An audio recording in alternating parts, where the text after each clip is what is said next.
Hello guys, आज हम true false and not given solve करेंगे बिकॉज ये क्वेश्चंस बहुत ज़्यादा एग्ज़ाम में आते हैं एंड इसकी प्रैक्टिस आपको ज़रूर करनी चाहिए क्योंकि यही एक पार्ट है जो स्टूडेंट्स को डिफ़िकल्ट लगता है। इसमें आप ज़्यादा मिस्टेक्स करते हो, ज़्यादा कंफ्यूज हो जाते हो। सो इसको हम ध्यान से समझेंगे। वीडियो को एंड तक देखना, स्किप मत करना बिकॉज आपको बहुत कुछ सीखने को मिल सकता है। इसमें हम पहले कुछ टिप्स एंड ट्रिक्स देखते हैं। जब भी अपने true false not given solve करने हैं तो एक चीज़ माइंड में रखनी है कि आपको उसके बारे में ज़्यादा नहीं सोचना। अगर आप बार बार सोचोगे तो आपको वो स्टेटमेंट फॉल्स भी लग सकती है, नॉट गिवन भी लग सकती है एंड इसी चक्कर में आप अपने जो क्वेश्चंस है वो गलत कर लेते हो। एंड कभी भी अपनी तरफ से ना जजमेंट नहीं करनी। अगर फर्स्ट क्वेश्चन नॉट गिवन है, सेकंड भी नॉट गिवन है, वो हो सकता है। ये मत सोचना कि यार पहले दो क्वेश्चन क्या नॉट गिवन एग्जाम में हो सकते हैं। कुछ भी हो सकता है। आपने ये चीज़ नहीं सोचनी। आपने देखना है कि आपने क्या समझा है, आपने क्या अंडरस्टैंड करा है, ना कि ये कि अगर फर्स्ट नॉट गिवन है सेकंड तो फॉल्स या ट्रू आएगा। हो सकता है कि पहले दो क्वेश्चन नॉट गिवन हो, बाकी दो क्वेश्चन ट्रू हो एंड बाकी दो क्वेश्चन फॉल्स हो। स्टूडेंट्स सोचते रहते हैं कई बार कि नहीं यार ऐसा तो पैटर्न बन ही नहीं सकता, या तो फॉल्स नॉट गिवन ट्रू हो सकता है या ये हो सकता है। अगर आप ऐसे मार्क करके आते हो तो कभी भी आपके क्वेश्चन नहीं सही होंगे। जो आपको समझ आ रहा है आपने वो लिखना होता है, ना कि वो कि जो ज़्यादा सुनने में अच्छा लगे कि हाँ ट्रू नॉट गिवन फॉल्स। ऐसा नहीं होता। सो इस चीज़ का बहुत ध्यान रखना है आपने। एंड कई बार एक्स्ट्रा इन्फॉर्मेशन दी होती है, उसमें आपने कन्फ्यूज़ नहीं होना।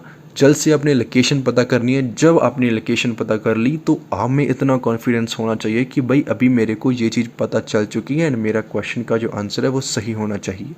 तो मैं आपको अभी शो करूँगा, ध्यान से समझना, आपको काफ़ी इंटरेस्टिंग लगेगा। सो नाइन्थ क्वेश्चन में क्या कह रहे हैं कि कोई टाइम पीरियड दिया है एंड एक पर्सन का नाम बताया है। उन्होंने कहा कि उसके पास फास्टेस्ट बॉटल प्रोड्यूसिंग मशीन थी that existed at the time. Second question में कह रहे हैं कि जो माइकल था उसको हायर किया था किसी एक बड़ी यूएस कंपनी ने किसी चीज़ को डिज़ाइन करने के लिए।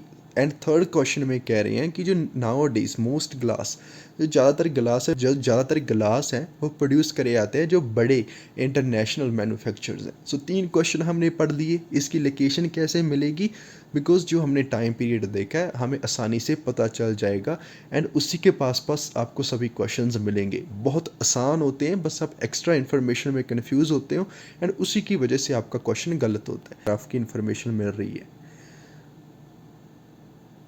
सो यहाँ पे उस पर्सन का पहले हमने नाम भी देखना है। यहाँ पे दिया है, वहाँ पे लिखा हुआ था कि उसके पास, यहाँ पे लिखा इंट्रोड्यूस्ड अ मशीन एंड उसकी मशीन की क्या खासियत थी कि capable of producing 200 bottles per hour. So इस चीज़ को ना ध्यान से समझो। इन्होंने बताया है कि 1887 में उस पर्सन एक इंट्रोड्यूस करी थी मशीन एंड उस वो कैपेबल थी 200 बॉटल्स पर आवर, 200 की वो बॉटल्स बना सकती थी एक घंटे में। More than 3 times quicker than any previous production method. What does it mean? उन्होंने एग्जैक्टली तो नहीं बताया कि एग्जिस्टेड एट द टाइम। उन्होंने बिल्कुल भी उसके बारे में बात नहीं करी, बट उन्होंने डिफरेंट वे में करी है। जो सेम वर्ड्स यहाँ पे यूज़ नहीं करे हैं। सो इन्होंने बताया है कि वो 3 times quicker means faster than any other production method. जो पहले वाले प्रोडक्शन मेथड थे उनमें से वो 3 times ज़्यादा तेज़ थी। एंड यहाँ पे कह रहे हैं कि वो सबसे उसके पास फास्टेस्ट थी। तो इट मीन्स इसका आंसर ट्रू आएगा, क्योंकि वो कह रहे हैं कि वो इतनी बॉटल्स, 200 बॉटल्स एक घंटे में बना देती थी, जो कि 3 गुना ज़्यादा तेज़ थी बाकी जो जितने भी प्रोडक्शन मेथड थे उनसे। हमने माइकल के बारे में देखना है, बड़ा ही कॉमन सा नेम है ये तो जैसे कि मैंने आपको बताया कि बाकी क्वेश्चन साथ साथ होते हैं तो ये भी इसके साथ होगा। एंड यहाँ पे लिखा हुआ है कि the first fully automated machine was developed in the USA by Michael. कोई कंपनी का फाउंडर है and installed in its factory. And वो कितनी बॉटल्स बनाती थी? 2500।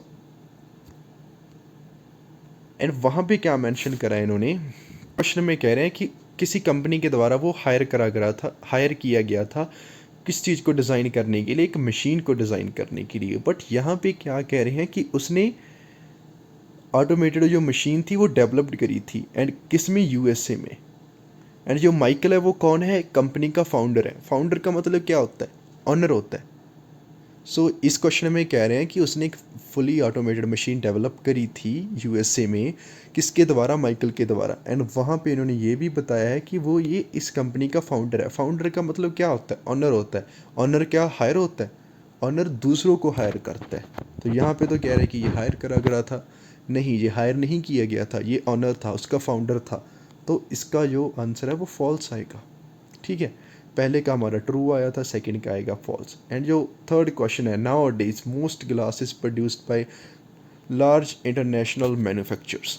एंड जो ट्वेल्थ है कि जो कंसर्न है एनवायरनमेंट के is leading to an increased demand for glass containers. Last question है, वो कहते हैं कि it is more expensive to produce recycled glass than to manufacture, कि ये ज़्यादा एक्सपेंसिव है टू प्रोड्यूस, किसको करना है, रिसाइकल्ड ग्लास को, then to manufacture a new glass. तो पहले हम जो हमारा 11वां क्वेश्चन है उसको देखते हैं कि ज़्यादातर जो ग्लास है वो कौन सी कंपनीज मैन्युफैक्चर करती हैं। मैंने आपको पहले भी बताया कि लोकेशन साथ साथ होती है। तो यहाँ पे उन्होंने लिखा है today glass making is big business. Today का मतलब now days, it has become a modern high tech industry. Then फिर इन्होंने आगे आगे मेंशन करा होगा ऑपरेटिंग। ओके, हमको फाइंड आउट करना है कि जो मोस्ट ग्लास है ज़्यादातर वो मैन्युफैक्चर किसके द्वारा होता है।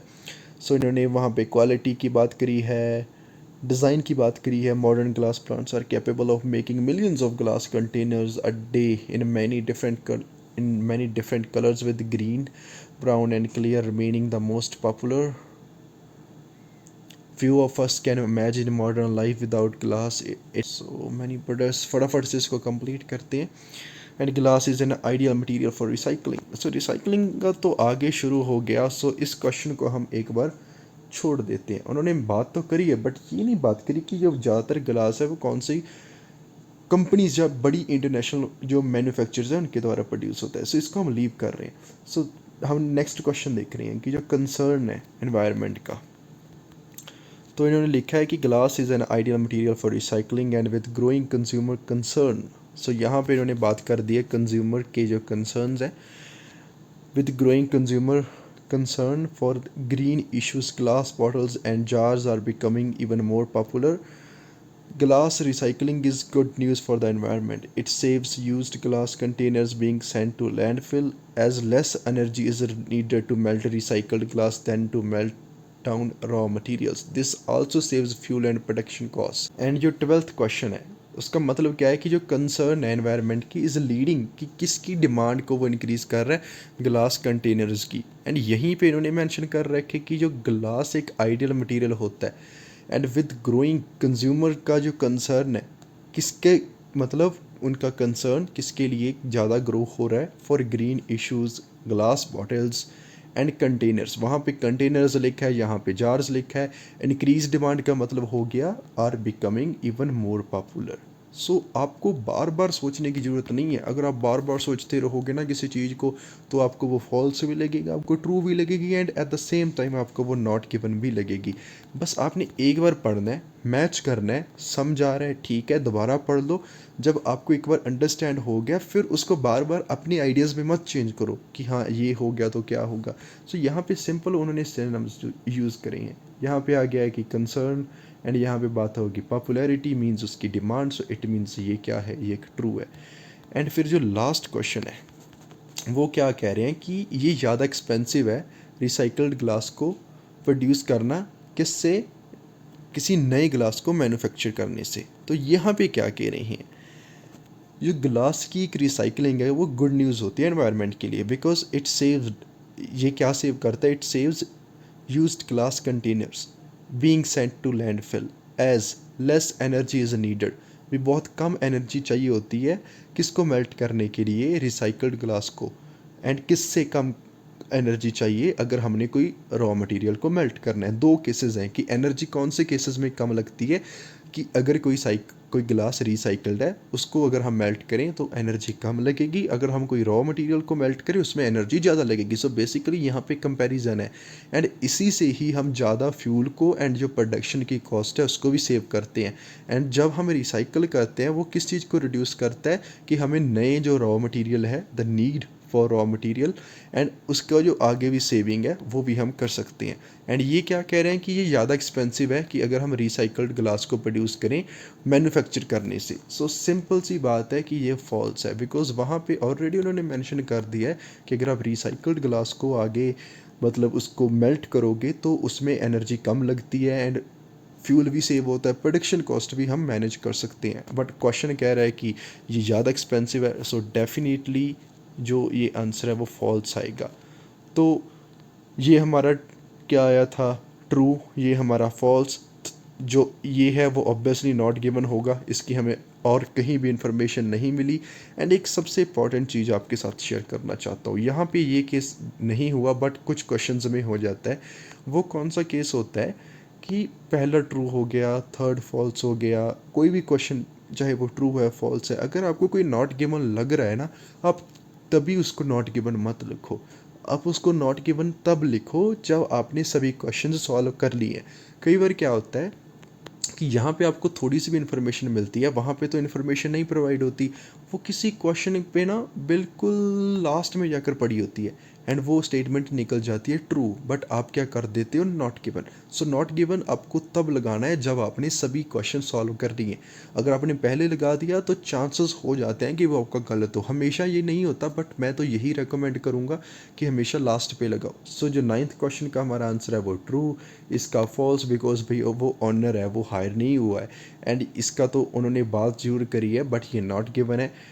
12th हमको पता था कि उसकी डिमांड इंक्रीज़ हो रही है, मतलब पॉपुलैरिटी, तो ये भी हमारा ट्रू है।